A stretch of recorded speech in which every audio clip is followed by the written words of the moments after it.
So, Dogma was released in 1999, written and directed by Kevin Smith. In the film, we follow an abortion clinic worker named Bethany, who, due to a special heritage, is sent on a mission to save humanity's existence from being negated due to two renegade angels who are trying to exploit a loophole and re-enter heaven. Before I continue on with today's video, I just wanted to say, welcome to my channel, everybody.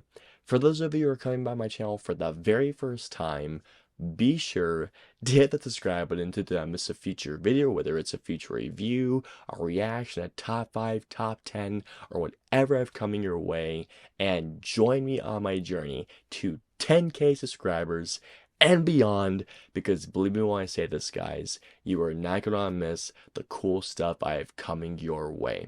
And for those of you who are coming back to my channel, by the way, welcome back, everybody. You have no idea how happy I'm to see your faces once again. And let's also start our conversation below as well. What do you guys think of Dogma? Do you think the film holds up after 25 years? I can't believe it's been 25 years. Where does this film rank amongst your favorite Kevin Smith movies? Let me know below. Alrighty guys, so let's get into Dogma. Excellent!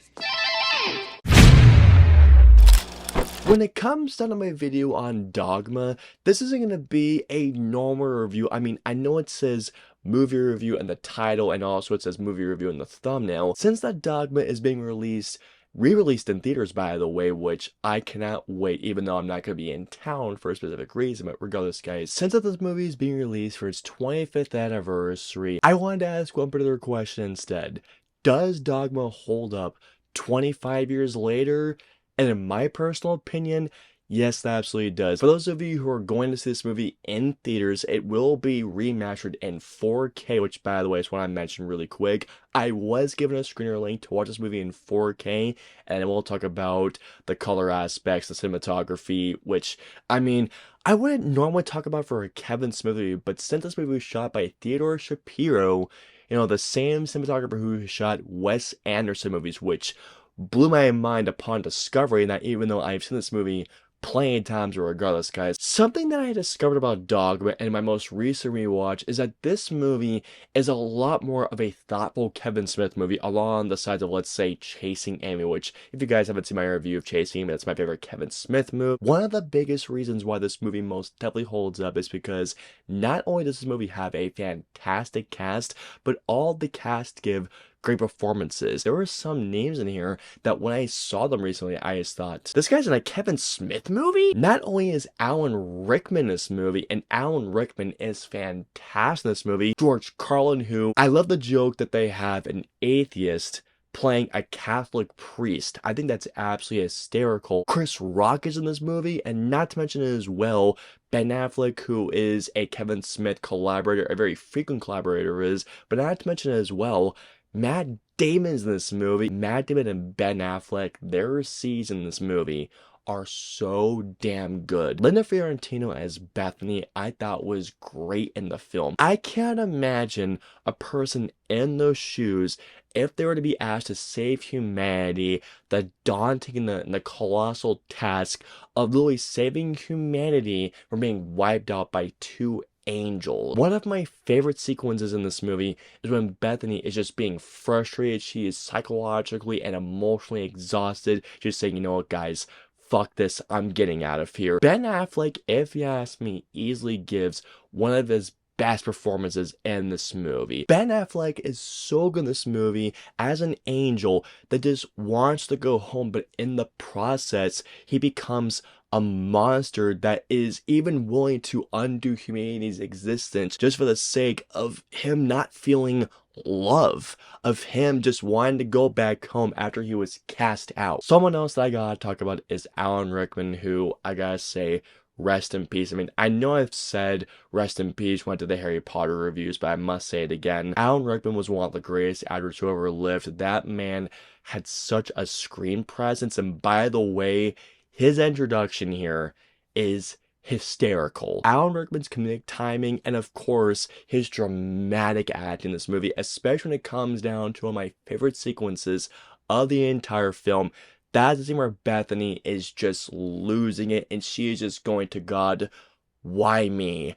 Why did you choose me out of everybody else? Alan Rickman's Metatron comes out and comforts her, saying, look, I came down here many years ago, and I had to tell God's son, that he had to be killed. He had to be killed. I had to tell him that as a kid.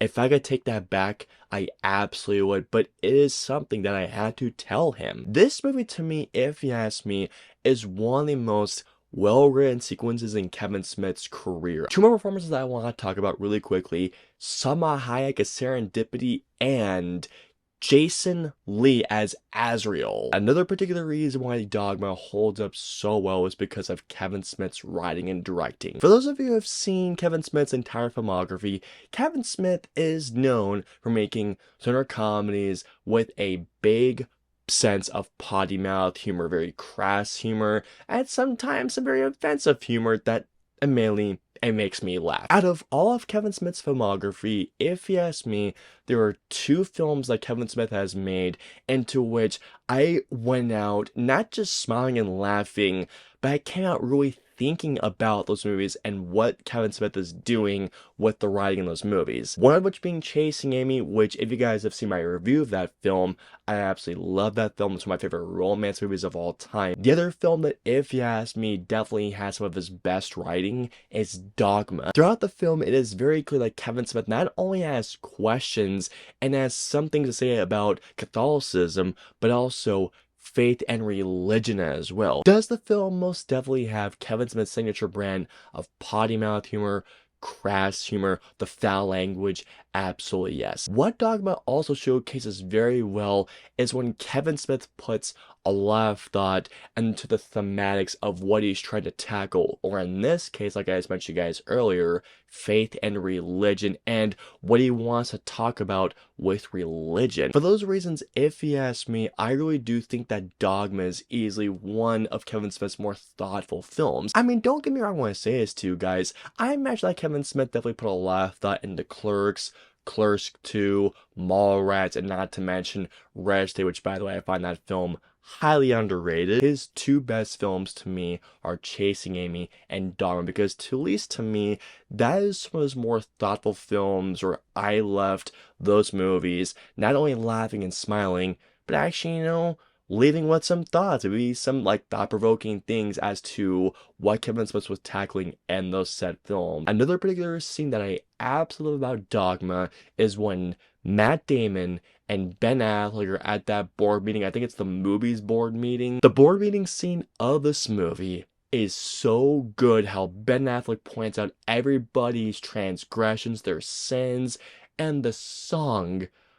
Oh my god, the song in this scene adds that tension so much more, and not to mention it as well, when Ben Affleck gets the head of the board and he says, sir, you have more skeletons in your closet than anybody else, and something I cannot say in this room, he goes down, whispers in his ear, and I love the line of dialogue that Matt Damon just says, you're his father, you sick fuck. I don't know why, Matt Damon's delivery of that line was just absolutely genius. Something else in particular I want to talk about are the technical aspects. Now, for a Kevin Smith movie, I wouldn't really normally be talking about the technical aspects like cinematography, because here's the thing, guys. Normally, when I talk about a Kevin Smith movie, I'm mainly talking about the performances, writing, and directing, and what Kevin Smith tackles in that said film. Does the movie look even better in 4K? It absolutely does. The colors look great, and the cinematography here actually looks really, really good. Something else I want to talk about is the musical score, who, by the way, Howard Shore did the musical score for this movie. Yes, the same Howard Shore that composed the music for the Lord of the Rings trilogy. To get Howard fucking Shore to compose the music? Wow. Well, that's just fucking great! When it comes down to the comedy, there are some jokes that weren't quite as funny. There is some humor in this movie that didn't quite make me laugh as hard as I thought they would. Is this my favorite Kevin Smith movie? No, it's Chasing Amy, but really, this movie is a great, and as a matter of fact, it is a fantastic Kevin Smith movie, regardless. And here we go. So overall, the main question is this: does Dogma still hold up 25 years later? Abso-freaking-lutely. Not only does Dogma have a great cast, it's well acted, it's well written, well directed, it has great cinematography, a great score, and not only is this movie still hilarious, but it's also a more thoughtful film than I remembered it being. All in all, I'm gonna give Dogma a 5 out of 5. Dogma is a fantastic Kevin Smith movie, and if it's playing in a theater near you when it comes out to theaters once again, please go check it out, guys. It is a fantastic film, and I am praying that it does get a 4K release soon. I will buy it immediately. I hope you all enjoyed my review of Dogma. If so, please hit the like button, or if you dislike this review, hit the dislike button. If you guys want to see any of my previous 2 videos, please click right there or right there. And of course, until my next review or video goes live, I'll see you all next time.